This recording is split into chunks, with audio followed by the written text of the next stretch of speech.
Once Brandon, his girlfriend Rachel, and the Demon King Nightmare made it to Darkiplier's castle, the whole place looked straight out of a fever dream. Nightmare just looked up at those towering black walls and said, "Time to take back my throne." Without wasting a second, we started marching up to the front door. I barely thought about it before blasting the entrance wide open with a surge of energy.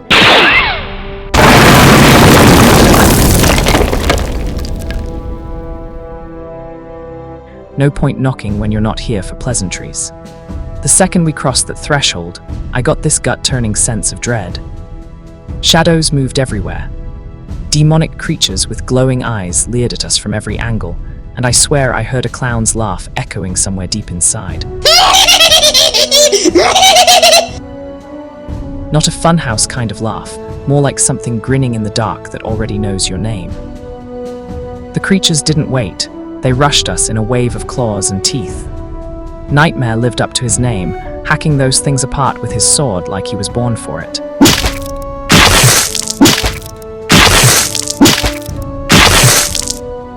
I hurled blasts of pure energy, blowing demons' heads clean off as I went.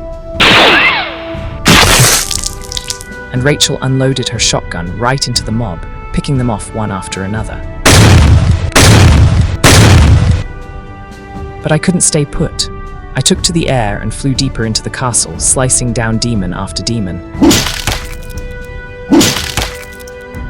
That clown laugh kept popping up closer every time until I finally spotted him. Ronald McDonald.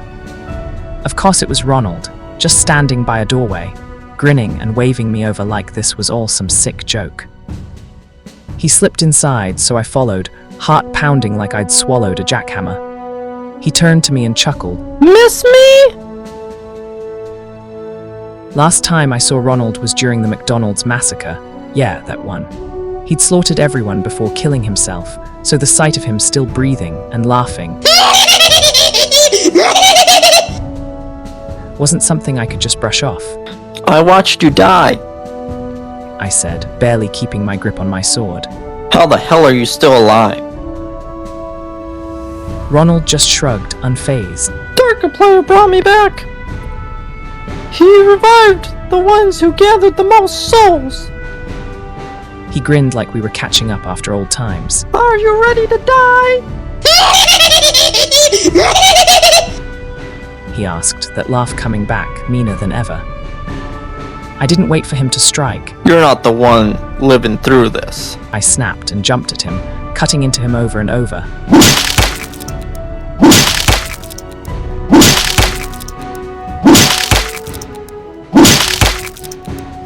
Still, he laughed right through it, no pain on his face. Not right. He spat this burning acid at me, and my face started melting off. I could feel flesh just dripping away.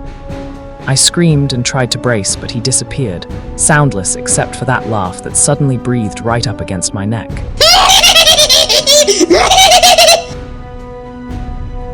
I spun around way too late. He stabbed me in the gut and just kept going, gutting me so fast I could barely breathe. Every stab felt like a hammer in my chest, blood everywhere. Didn't matter, I needed to survive. I staggered back, pushed myself into the air, and started using my powers to force my body to heal. He wouldn't give me time though. Ronald lunged again. I blasted him with a surge of energy as I kept healing, desperate and pissed off. I managed to blow off his left leg. He fell, but his eyes just went wilder. Rachel's voice rang out from behind, furious. "I'll kill you!" I didn't give Ronald a chance. As he crawled closer, I blasted off his right arm and kept firing, tearing him apart. Only when there was truly nothing left did I lower my hand. "Try coming back from that," I whispered, half to myself. Meanwhile, back in the halls, Rachel and Nightmare were locked in a brutal battle with those demonic thralls. But then Rachel heard a strange squeaking. one of those noises you feel in your bones. She followed it, her shotgun ready, into a room crammed with bones and half-rotten corpses stacked to the ceiling. And in the middle, just waiting for her, stood none other than Mickey Mouse. Not the cartoon. This Mickey was demonic, a twisted monster who'd once blown up everyone at Disney World with a bomb leveling the place. Rachel stared at him, horror curling her lip. You're supposed to be dead. She hissed, but Mickey only tilted his head, mouth stretching impossibly wide. Oh shit, he's going to eat me. She breathed, backpedaling and firing her shotgun.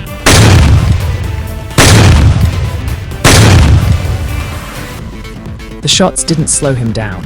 His jaw just extended, sharp teeth framing a black maw that stretched wide enough to swallow an entire elephant. With a snarl, his slimy, monstrous tongue shot out, grabbed Rachel, and dragged her inside. For a second, the hall went quiet. Then Mickey exploded from the inside. Blood, guts, and unnameable filth everywhere. Rachel had just killed him from the inside out and stood, panting, dripping in gore, but alive. Eventually, we all gathered back by the castle's entrance. Nightmare stood above a mountain of demon bodies, sword slick with black blood. He looked up the main stairway, not out of breath, not even pleased.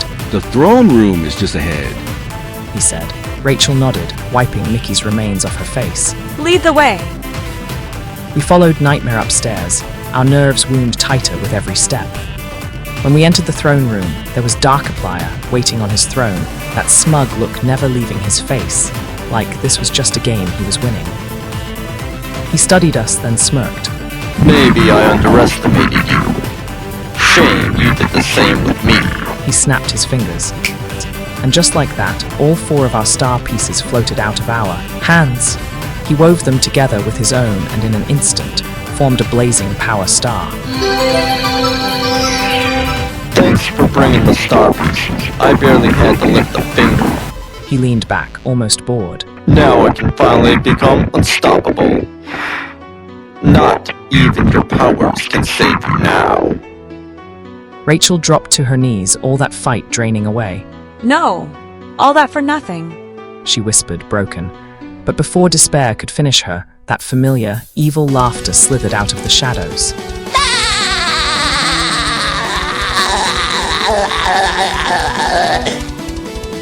SpongeBob and King Mario came stomping into the light, looking almost as bad as we remembered them. Scars, burns, hatred radiating off them. Not these cycles again. I groaned. King Mario laughed, stepping forward. You really thought it would be that easy? SpongeBob was licking his ruined lips, pointing at his face. Oh, can I kill him now? Look at what Brandon and his friends did to me! His missing eye and countless holes told the whole story. Years ago, we exiled him to a blistering planet.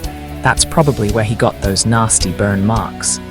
SpongeBob was furious, completely ready to dish out some revenge. No, not yet. I've got bigger plans for him. Darkiplier said, practically smirking. Give me back my throne. Nightmare shouted and rushed at Darkiplier, but Darkiplier just started teleporting circles around him like he was showing off.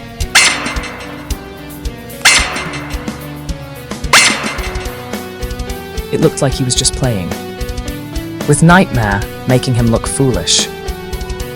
Out of nowhere, Darkiplier tossed Nightmare across the room using the Force, as if he was auditioning for Star Wars. He's not unbeatable yet. Not until he gets to the moon and sets the power star on the moon's altar. I said. Exactly. There's still hope. Rachel chimed in. Nightmare scrambled back to his feet. We can finish this and save our worlds, He declared. SpongeBob wasn't convinced. Oh, hell no! We're not letting you pull any tricks! He snapped. Let's go! Yelled King Mario, rallying everyone. At that point, SpongeBob and King Mario rushed us, attacking with wild determination. We dodged, blocked, and countered their every move. We deflected blows that would have flattened anybody else. The fight dragged on for hours. And Darkiplier started getting annoyed. Sorry, but I've got places to be, and I gotta declare. He said, then slipped through a portal straight to the moon. Go now, I'll handle these two. Nightmare told us, slashing through King Mario and SpongeBob. Rachel and I didn't hesitate. We locked eyes, nodded, and jumped through the portal.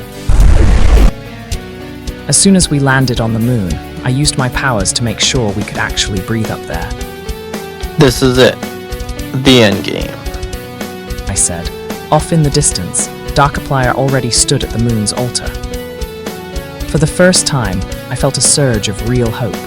I knew we could stop Darkiplier. We could reverse the devastation he'd unleashed on Earth and take back the future. If there was any chance to save the world, it was up to us. We weren't just fighting, we were the only heroes Earth had left.